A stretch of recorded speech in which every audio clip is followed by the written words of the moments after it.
tema kekristenan dan tradisi.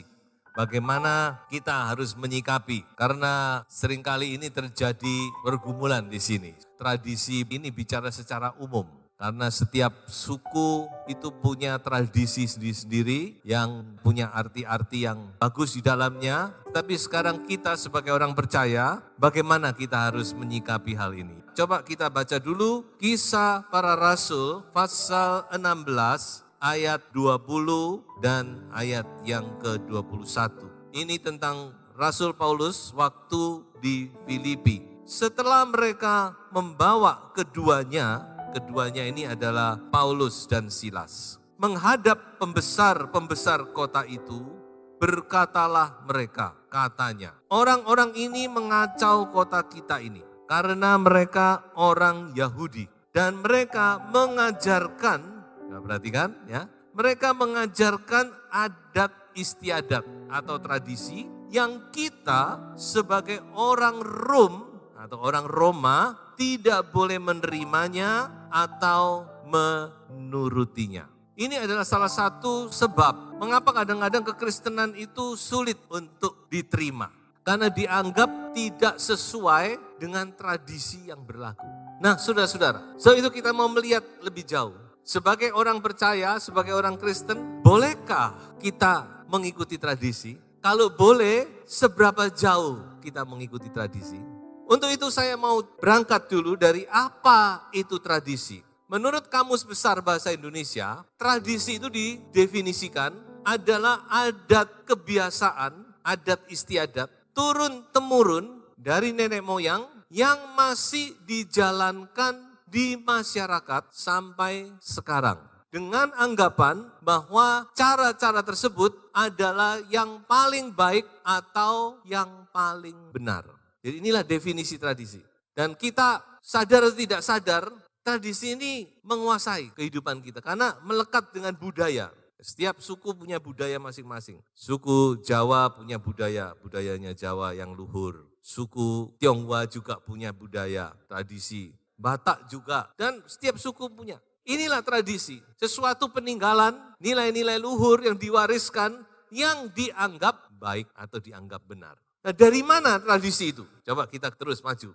Dari mana asalnya tradisi? Ada 4 asal usul dari tradisi. Yang pertama adalah dari kepercayaan.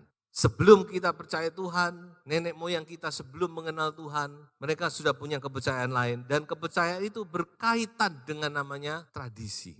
Coba saya baca satu ayat. Sefanya 1 ayat 9. Aku akan menghukum pada hari itu semua orang yang melompati ambang pintu dan memenuhi istana Tuhan mereka dengan kekerasan dan penipuan. Orang yang melompati ambang pintu. Ini kalau ada pintu, saudara-saudara, maka ada ambangnya. Dikatakan orang yang melompati ambang pintu dihukum oleh Tuhan. Aneh ya. Kalau kita membaca sekilas, kita tidak mengerti loh. Kok aneh? Orang lompati ambang pintu kok dihukum. Kalau saudara mau teliti, ini back ke belakang, maka sebenarnya ini ada kaitannya dengan cerita yang terdapat di dalam 1 Samuel pasal 5. Waktu tabut perjanjian dirampas oleh orang Filistin ditaruh di dalam kuil mereka, tabut itu berkuasa. Dikatakan Dagon, mereka punya Allah itu namanya Dagon. Mereka punya patungnya Dagon yang luar biasa itu. Malam itu jatuh tertelungkup. Mereka kaget, bangun pagi kaget, loh, waduh patungnya kok ceblok, diberikan lagi. Mereka sudah mulai berpikir, kenapa ini, apa yang terjadi. Malam berikutnya patung itu jatuh lagi, bukan cuma jatuh, patah-patah. Dan salah satu patahannya itu jatuh di ambang pintu.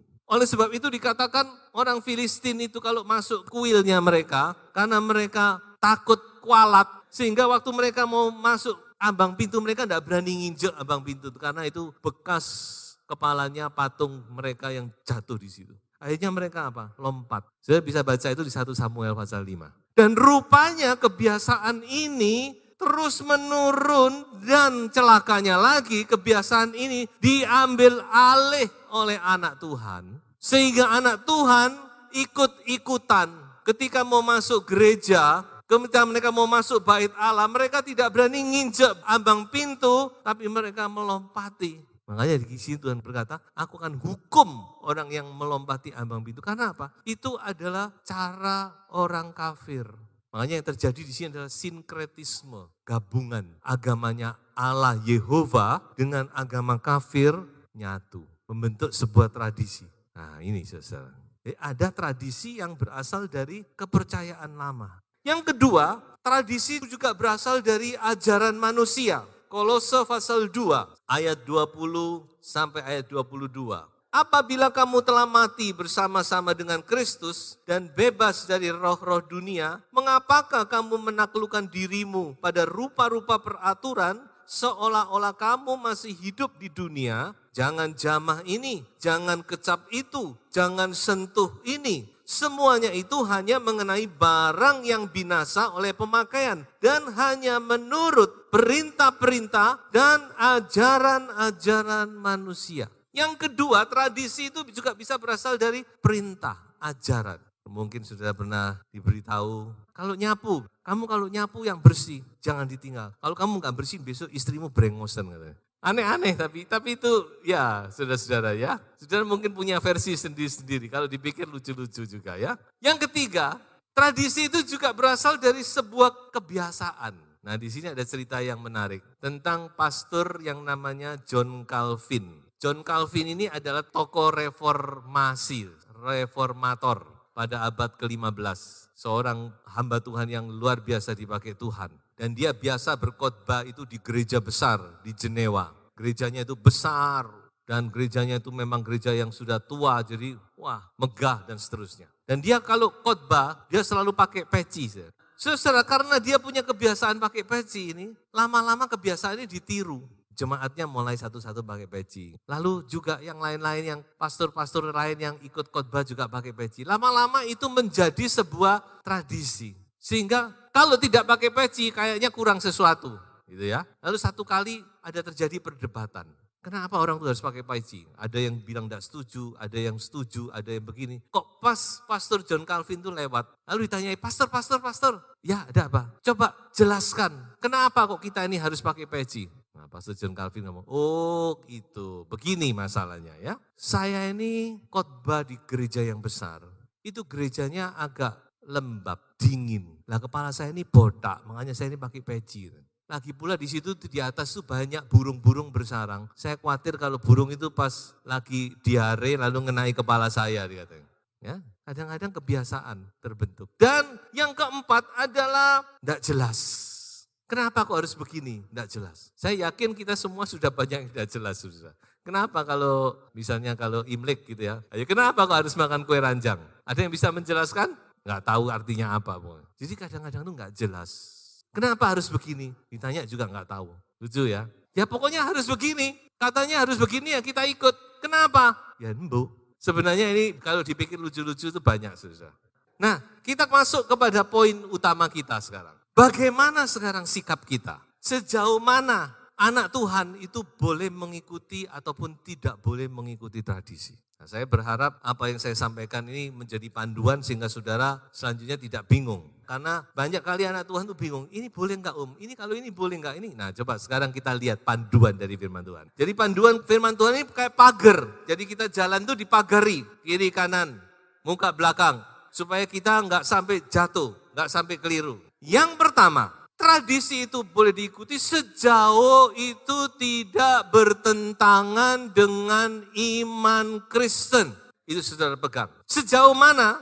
Sejauh itu tidak bertentangan dengan iman Kristiani kita. Terutama masalah penyembahan, masalah doa, masalah kepercayaan kita. Coba kita baca itu. Ini adalah hukum yang kita tahu semua adalah 10 perintah Allah. Ini perintah yang pertama dan yang kedua. Jadi perintah yang paling penting yang harus kita perhatikan. Ayo kita baca bersama-sama. Jangan ada padamu Allah lain di hadapanku. Jangan membuat bagimu patung yang menyerupai apapun yang ada di langit di atas, atau yang ada di bumi di bawah, atau yang ada di dalam air di bawah bumi. Jangan sujud menyembah kepadanya atau beribadah kepadanya. Sebab aku, Tuhan Allahmu adalah Allah yang cemburu. Sejauh mana? Sejauh itu tidak berkaitan dengan penyembahan. Jadi kalau sudah berkaitan dengan penyembahan, saudara harus tegas menolak. Maaf, ya enggak usah gegeran, tapi dengan halus tapi tegas, maaf. Saya anak Tuhan, tidak boleh menyembah ini. Karena Tuhan itu enggak bisa, kalau masalah yang satu nih enggak bisa dikompromi, enggak mau dikompromi. Tuhan itu dikatakan cemburu. Cemburu artinya apa? Dia menginginkan apa yang menjadi miliknya. Itu cemburu. Bukan milik orang lain, tapi memang miliknya. Dia inginkan. Apa itu miliknya? Penyembahan kita, worship. Makanya ketika iblis menawarkan kepada Yesus, kalau kamu mau segala sesuatu ini, aku bisa berikan kepadamu seluruh dunia.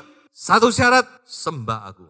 Maka Tuhan Yesus berkata, enyahlah engkau iblis daripadaku. Karena hanya kepada Allah saja kita harus menyembah. Jadi saudara-saudara, ini adalah prinsip atau patokan yang pertama. Jangan menyembah Allah lain selain Tuhan kita Yesus Kristus. Jangan berdoa kepada yang lain selain kepada Tuhan kita Yesus Kristus. Itu sudah harus satu ini, tidak boleh kompromi. Sudah jelas di sini? Jelas ya? Jadi selama itu tidak berkaitan dengan penyembahan, doa, tidak apa-apa. Tapi kalau sudah itu berkaitan, bertentangan dengan iman Kristen, harus tegas. Yang kedua, yaitu tidak menghalangi kebebasan kita di dalam Kristus. Mari kita baca bersama-sama dua ayat ini. Yang pertama, Galatia pasal 5 ayat yang pertama. Supaya kita sungguh-sungguh merdeka, Kristus telah memerdekakan kita. Karena itu berdirilah teguh dan jangan mau lagi dikenakan kuk perhambaan. Dalam Injil Yohanes, Tuhan Yesus juga ngomong, kalau anak itu memerdekakan kamu, maka kamu sungguh-sungguh merdeka. Jadi kemerdekaan yang Tuhan berikan itu benar-benar roh, jiwa, tubuh. Kita yang percaya kepada Yesus Kristus, kita ini sudah dimerdekakan dari segala ikatan. Baik itu roh, jiwa, tubuh. 1 Korintus 6 ayat 12. Segala sesuatu halal bagiku, tetapi bukan semuanya berguna. Segala sesuatu halal bagiku, tetapi aku tidak membiarkan diriku diperhamba oleh suatu apapun. Jadi patokan yang kedua, yaitu jangan sampai kita dibelenggu oleh tradisi, diperhamba oleh tradisi. Kalau enggak begini, waduh nanti kita apes. Saya tekankan juga jangan saudara cari orang pinter, cari dukun untuk ngeramal. Orang yang begitu tuh pasti bantuannya dengan roh-roh iblis. Yang orang hidup aja enggak bisa tahu apa yang terjadi. Kok orang mati mau memberitahu kita, enggak masuk akal. Jangan kita membiarkan diri kita lalu diperhamba oleh roh-roh dunia. Sudah tahu, tradisi itu mengikat manusia dengan apa? Sudah tahu? Mengendalikan manusia dengan apa? Tahu enggak? Saya beritahu, dengan ketakutan. Oh kalau enggak begini nanti apes. Oh kalau enggak begini nanti waduh kita gawat. Pernah enggak waktu kita menghadiri pemakaman, lalu pada waktu jenazah diturunkan, apa yang diperbuat oleh keluarga? Balik kanan. Saya pertama enggak ngerti loh, lihat sana kok balik KB ya boy. Soalnya apa? Kalau dilihat nanti katut katanya. Takut bukan? Kalau enggak begini nanti begini. Kalau enggak begini nanti jangan-jangan begini. Nah ini tidak benar sudah. Tuhan itu membebaskan kita dikatakan. Sehingga tidak ada lagi yang mengikat kita, memperhamba kita. Jangan sampai ada ketakutan.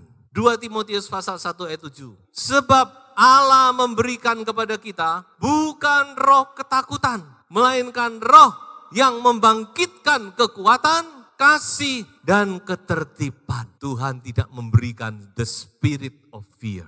Sebab itu kalau sudah menimbulkan ketakutan, seolah-olah kalau tidak begini nanti begini, lalu kita harus begini, saya percaya itu bukan dari Allah. Dan saudara harus tolak itu dalam nama Yesus. Tidak ada itu. Amin. Jadi sebenarnya dengan lain kata apa? Ya tradisi itu kembangan saja. Ya saudara mau ikut, tidak apa-apa. Bagi saudara yang masih memegang tradisi, saudara mau ikut ini, ya selama tadi patokannya tadi sudah ya. Tapi kalau saudara tidak ikut juga tidak apa-apa. Tidak boleh kita ini diperhamba, diikat sedemikian rupa. Sampai kita ini takut, karena ketakutan itu bukan dari Allah. Tuhan tidak pernah memberi kita roh ketakutan. Jadi, tradisi itu, jadi kalau kita lihat di dalam firman Tuhan, Rasul Paulus ini benar-benar orang yang luar biasa kan. Dia benar-benar memberikan patokan-patokan kepada kita. Jangan sampai kamu yang sudah dibebaskan dari roh-roh dunia. Dalam suratnya dikatakan roh-roh yang miskin. Kamu sekarang menjadi hamba Tuhan, tapi kamu kembali menyerahkan dirimu untuk diperhamba. Tidak boleh. Jadi dengan kata silakan, tapi jangan sampai mengikat. Jadi saudara jangan sampai terus, oh kalau tidak begini nanti saya begini. Itu tidak ada. Yesus Kristus sudah membebaskan kita. Jangan dikatakan, kalau anak itu memberi kepada kamu kemerdekaan, kamu sungguh-sungguh merdeka. Tuhan Yesus untuk memerdekakan saudara dan saya, dia harus mati di atas kayu salib. Itu harga yang sangat mahal. Sebab itu kita adalah orang-orang yang sungguh-sungguh sudah merdeka. Haleluya. Nah, biarlah saudara hidup dengan patokan ini. Dan yang ketiga sekarang. Yang ketiga ini sebenarnya mengimbangi poin yang kedua tadi. Sebab kalau kita lihat poin yang kedua kan seolah-olah ini kita ini bebas. Bicara bebas itu orang bisa anarkis. Saudara. Tapi kebebasan kita bukan kebebasan yang anarkis. Bukan kebebasan 100% sebenarnya. Karena kita tetap harus tunduk kepada satu hukum. Hanya satu hukum yang mengikat kita. Yang namanya hukum kasih. Jadi kalau kita berkata anak Tuhan bebas, ya kita bebas. Tapi bukan tidak ada hukum yang mengikat. Yang mengikat kita adalah hukum kasih. Itu satu-satunya hukum yang mengikat saudara dan saya. Matius 22 ayat 40 Tuhan Yesus berkata, pada kedua hukum inilah. Hukum apa yang dimaksud kalau sudah membaca ayat-ayat di atasnya. Maksudnya adalah kasih Allah, love God and love people. Kasih Allah dengan segenap hatimu, segenap jiwamu, segenap kekuatanmu. Kasih sesamamu manusia seperti engkau mengasihi dirimu sendiri. Dua hukum ini bergantung atau tergantung seluruh hukum Taurat dan kitab para nabi. Jadi inilah hukum satu-satunya yang mengikat saudara dan saya. Jelas ya? Jadi ini mengimbangi. Pertama, tidak kompromi dengan penyembahan. Kedua, jangan sampai kita diberhamba oleh tradisi. Ketiga, walaupun kita bebas, kita harus juga memperhatikan hukum kasih ini. Dan itu yang dilakukan oleh Rasul Paulus. Coba saya bacakan. 1 Korintus 10 ayat 23 dan ayat 32. Coba sudah perhatikan ayat-ayat ini. Bagaimana Rasul Paulus mempraktekkan hukum kasih ini di dalam kebebasannya. Ayat 23. Segala sesuatu diperbolehkan. Nah ini kebebasan kan? Benar. Tetapi bukan segala sesuatu berguna. Segala sesuatu diperbolehkan. Benar. Tetapi bukan segala sesuatu membangun. Bebas 100%. Tapi coba saudara pertimbangkan juga, apakah itu berguna, apakah itu membangun. Ayat berikutnya 24. Jangan seorang pun yang mencari keuntungannya sendiri, tetapi hendaklah tiap-tiap orang mencari keuntungan orang lain. Nah ini hukum kasih. Jadi kita nggak boleh egois, kita juga harus mempertimbangkan. Sekarang ayat 32. Janganlah kamu menimbulkan syak dalam hati orang, baik orang Yahudi atau orang Yunani maupun jemaat Allah. Jangan sampai menimbulkan syak. Ayat 33, sama seperti aku juga berusaha menyenangkan hati semua orang dalam segala hal. Bukan untuk kepentingan diriku, tetapi untuk kepentingan orang banyak. Supaya mereka beroleh selamat. Jadi kalau mau saya jabarkan kira-kira prakteknya begini saudara ya. Umpamanya saudara dalam keluarga besar adalah satu-satunya orang percaya di situ. Lalu mereka dalam situasi, misalnya situasi Imlek aja. Lalu mereka ngajak, ayo kumpul-kumpul, kita makan malam, kita sowan kepada orang tua. Nah saudara, enggak boleh lalu saudara ngomong, oh enggak, aku saiki wis gak ngono-ngonoan, aku wong Kristen saiki. Aku gak gelem ngono. Lalu saudara tidak hadir. Kira-kira apa yang terjadi? Waduh, wong iki rek saiki gak gelem kumpul. Ya toh? Tidak mau lagi sama-sama keluarga. Nah, kira-kira begitu. Silakan saudara datang menyalami. Ya, saudara bercengkrama seperti dulu. Senang pakai baju merah, ayo sama-sama makan ini segala. Tapi kalau itu sudah, ayo besok kita ke kelenteng ini untuk. Nah, saudara harus dengan tegas menolak. Aduh maaf, saya sudah menjadi orang percaya. Nah, kira-kira begitu keseimbangannya. Jadi di sini ada keseimbangan. Nah, hukum kasih. Nah, saya mau tutup dengan beberapa ayat ini. Bagaimana Tuhan Yesus juga pernah menegur orang-orang Yahudi Orang-orang Yahudi itu kuat memegang tradisi Yahudi, tradisi Taurat. Padahal itu bukan Taurat sebenarnya. Mereka sudah mengembangkan itu sampai tidak masuk akal. Misalkan kalau Sabat, mereka bilang kalau hari Sabat semua harus istirahat. Kalau mau pergi harus dihitung, tidak boleh lebih dari 1000 langkah misalnya. Sampai begitu mereka itu. Nah sekarang kita baca Matius pasal 15, menarik sekali. Judul daripada perikop ini adalah Perintah Allah dan Adat Istiadat Yahudi. Saya bacakan untuk kita semua ya. Kemudian datanglah beberapa orang Farisi dan ahli Taurat dari Yerusalem kepada Yesus dan berkata, mengapa, ini orang Farisi ini ya, mengapa murid-muridmu melanggar adat istiadat nenek moyang kita? Nah, tradisi kan? Mengapa murid-muridmu melanggar tradisi nenek moyang kita? Karena tidak cuci tangan itu tadi. Cuci tangan baik, baik. Paling enggak supaya higienis kan? Jadi tradisi baik, kadang-kadang baik karena mengajar sesuatu, nilai-nilai sesuatu. Tapi ada saatnya enggak sempat cuci tangan. Nah di sini ditegur, kenapa kok murid-muridmu enggak cuci tangan? Itu kan melanggar adat istiadat. Ayat yang ketiga, coba Tuhan Yesus jawab gimana? Tapi jawab Yesus kepada mereka, mengapa kamu pun melanggar perintah Allah demi adat istiadat nenek moyangmu? Dibalik sama itu. Nah kamu sendiri, demi tradisi kamu berani melanggar perintahnya Allah. Perintah yang mana? Sebab Allah berfirman, ini kata Tuhan Yesus, hormatilah ayahmu dan ibumu. Dan lagi siapa yang mengutuki ayahnya atau ibunya pasti dihukum mati. Itu firman Allah ada dalam Taurat. Tetapi kamu berkata, barang siapa berkata kepada bapaknya atau kepada ibunya, apa yang ada padaku untuk pemeliharaanmu sudah digunakan untuk persembahan kepada Allah. Terus ayat 6, dan orang itu tidak wajib lagi menghormati bapaknya atau ibunya. Dengan demikian firman Allah kamu nyatakan tidak berlaku demi adat istiadatmu sendiri. Saya harap sudah jelas di sini. Adat istiadat tradisi membuat mereka tidak lagi menyantuni orang tua mereka yang butuh santunan. Dengan lain kata mereka melanggar justru hukum yang paling utama dari Taurat, esensi dari Taurat, hukum kasih itu justru mereka langgar.